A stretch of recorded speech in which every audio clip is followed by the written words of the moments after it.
সাবেক আইনমন্ত্রী উনি বললেন যে চিৎকার চেঁচামেচি করা, এই যে শব্দ চয়নগুলো, আপনি আমার এই প্রজন্মের সন্তানরা অত্যন্ত সেন্সিটিভ, আত্মসম্মানবোধ প্রখর, সেই ছাত্ররা গত 1.5 যুগ হলে থাকতে পারবে।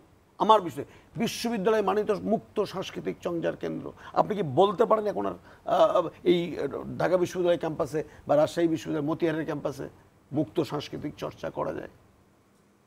করা যায় না তো। একদলীয় একটি ব্যবস্থা সেখানে ছিল। আরও বড় সমস্যা, এটা কেন হলো? প্রশ্নটি হলো যে এখন তো ভাইস চ্যান্সেলর নিয়েও কারো মেধা, সততা, যোগ্যতা দেওয়া হয় না। কারো ড্রয়িং রুমে, কারো বেডরুমে, অথবা কারো রাজনৈতিক অফিসে বসে ভাইস চ্যান্সেলর নিয়োগ হয়। তারা যতটা না ছাত্র বান্ধব, তার চেয়ে 1000 গুণ হলো পলিটিক্যাল বান্ধব। আবারও বলি, কেউ জয় বাংলা বলে স্লোগান দিয়ে ভেসি হচ্ছেন, কেউ জিন্দাবাদ বলে ভেসি হচ্ছেন। এই যে হওয়ার যে কালচারটা, এই কালচার থেকে তারা বের হয়ে আসতে পারে। ঢাকা বিশ্ববিদ্যালয়ের মতো জায়গায় যেদিন বহিরাগত হেলমেট বাহিনী এবং এই যে টোকাই বাহিনী, যারা আমরা বলতে বাধ্য হচ্ছে, আমার কন্যা সমতুল্য মেয়েদের গায়ে হাত তুলল, আপনার মনে থাকার কথা, ছবিগুলো, বিভৎস ছবিগুলো আমরা দেখতে পাই না। বাইরের কথা, একজন যুবলীগের একজন নেতা গুলি হাতে গুলি করলো, এখন পর্যন্ত সেই বন্দুকটি উদ্ধার হয়নি, নির্বিচারে মারা হলো।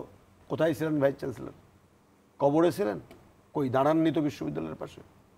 রাজশাহী বিশ্ববিদ্যালয়ের শামসুজ্জোহা স্যার, যিনি 69 গণ অভ্যুত্থানে রক্ত দিয়ে দেশকে মুক্ত করে গেলেন, জীবনে রক্ত দিয়ে, সেই জোহা স্যারের কবরে পুলিশ যখন গুলি করে, ভাইস চ্যান্সেলর এসি রুমে বসে থাকে। জাহাঙ্গীরনগর বিশ্ববিদ্যালয়ে সহকর্মী ছাত্রদেরকে রাতের অন্ধকারে পুলিশ এবং সরকার দলের সন্ত্রাসীরা গুলি করলো। আমার একজন শিক্ষক, এখনো সিনিয়র শিক্ষক আহত। কোথায় ছিলেন ভাইস চ্যান্সেলররা? এরা কি ভাইস চ্যান্সেলর? এরা তো দল দাস। সরি, আমি ওই সম্প্রদায়ের একজন মানুষ। যে বিশ্ববিদ্যালয়ের শিক্ষকদের ছাত্রদের পাশে দাঁড়ানোর কথা, ছাত্রদেরকে নিরাপত্তা দেওয়ার কথা, তারা পুলিশ ডেকে গুলি করায় যারা আমার সন্তান তুল্য ছাত্রদের প্রতি, তাদের কথা বলছেন। এখানে বড় ধরনের সংস্কার করতে হবে, বড় ধরনের সংস্কার এই জায়গায় করতে হবে।